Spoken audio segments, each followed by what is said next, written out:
Aujourd'hui, on va parler de la pire erreur que vous faites avec votre iPhone.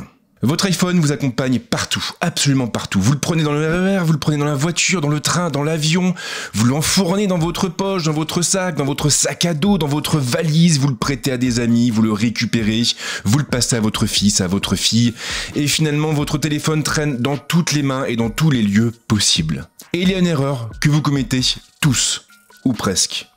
Celle de ne jamais le nettoyer. Ce qui nous amène finalement à une question. Comment nettoyer son iPhone? Une question à laquelle nous allons répondre tout au long de cette vidéo. Lorsque je me suis mis en tête de nettoyer mon iPhone, j'ai commencé à parcourir de nombreux sites. Des sites qui m'ont finalement amené vers une page du support d'Apple. Une page entièrement consacrée au nettoyage de l'iPhone.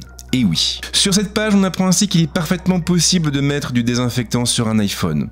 Alors oui, mais pas n'importe lequel. Apple conseille en effet d'utiliser des lingettes imprégnées d'alcool isopropylique à hauteur de 70% ou d'alcool éthylique à 75%, voire une simple lingette désinfectante. Plus important, la firme précise également qu'il est impératif de ne jamais, je précise bien jamais, utiliser de javel pour nettoyer un smartphone, ni même du peroxyde d'hydrogène. Ce qui ne surprend pas vraiment. L'iPhone est en effet un objet sensible, fragile, un objet qui peut se détériorer s'il est mis au contact d'agents corrosifs. Des agents qui peuvent l'endommager lui, mais aussi le revêtement oléophobique qui est appliqué à la vitre de protection de son écran. Un revêtement qui évite de se retrouver avec plein de traces de doigts lorsqu'on manipule son iPhone, ou en tout cas qu'il les limite. Toujours sur la même page, Apple explique aussi qu'il est préférable d'éteindre son iPhone avant de le nettoyer et d'utiliser soit des lingettes, soit un chiffon doux légèrement humide et non pelucheux, comme un chiffon en microfibre, par exemple. Mais tout ceci, ce n'est que de la théorie, et le moment est justement venu de passer à la pratique, et donc de nous attaquer au vif du sujet,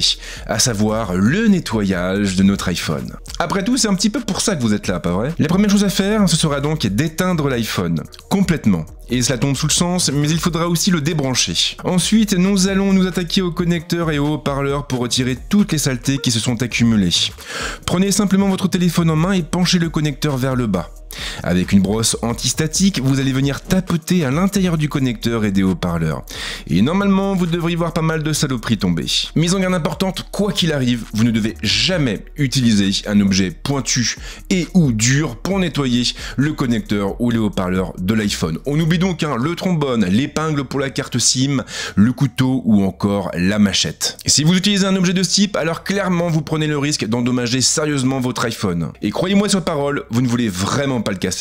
En outre, et ça c'est très intéressant, toujours sur la même page du support, Apple déconseille fermement l'utilisation des bombes à air comprimées. Donc le mieux c'est vraiment de vous tourner vers des brosses antistatiques. Et forcément il y en a plein, mais je vous ai mis un petit lien dans la description. Et oui, c'est un lien affilié, parce que bon, la Tesla va pas se payer toute seule. Une fois cette première étape franchie, vous allez pouvoir faire la même chose avec le haut-parleur. Encore une fois, donc prenez votre iPhone en main et tapotez sur le haut-parleur qui se trouve au-dessus de l'écran avec une brosse antistatique.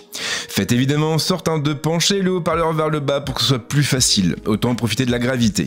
On a donc nettoyé le connecteur, on a aussi nettoyé les différents haut-parleurs et il nous reste maintenant à nous occuper de l'ensemble du téléphone. Et là encore, nous allons suivre les conseils d'Apple à la lettre.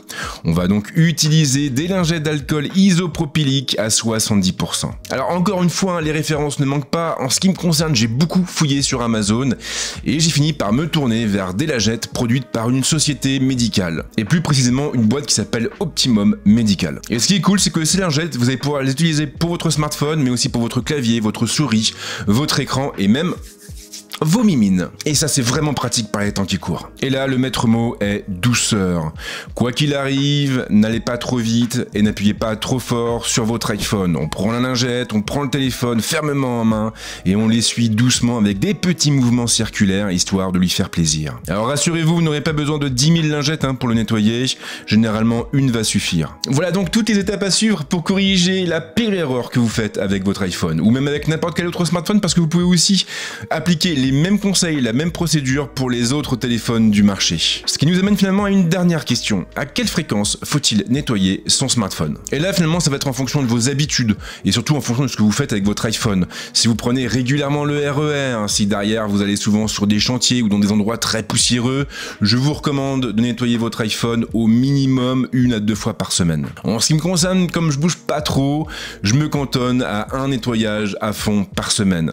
Ça me prend juste entre 5 et 10 minutes, c'est pas la mer à boire, et derrière j'ai la chance de repartir avec un téléphone quasiment comme neuf. Voilà donc pour ce petit tuto, j'espère bien sûr qu'il vous a plu. Si c'est le cas, comme d'habitude, on laisse un petit com, on lâche un petit like, on partage la vidéo, et puis surtout, on s'abonne en masse. Et si vous le faites par contre, hein, vraiment je vous recommande d'activer la petite cloche. Sauf si vous ne voulez pas être prévenu de la sortie de mes prochaines vidéos. Voilà, là, dans ce cas-là, ne le faites pas. Mais si vous voulez être prévenu, il faut le faire. Sinon, vous le faites pas. Mais il vaut mieux le faire quand même. Ouais, faites-le. Et comme d'habitude, je vous remercie de m'avoir suivi jusque-là et je vous souhaite de passer une bonne semaine, un bon week-end, de bonnes vacances, une bonne retraite, ce que vous voulez. Et on se retrouve très vite avec d'autres vidéos. Ciao.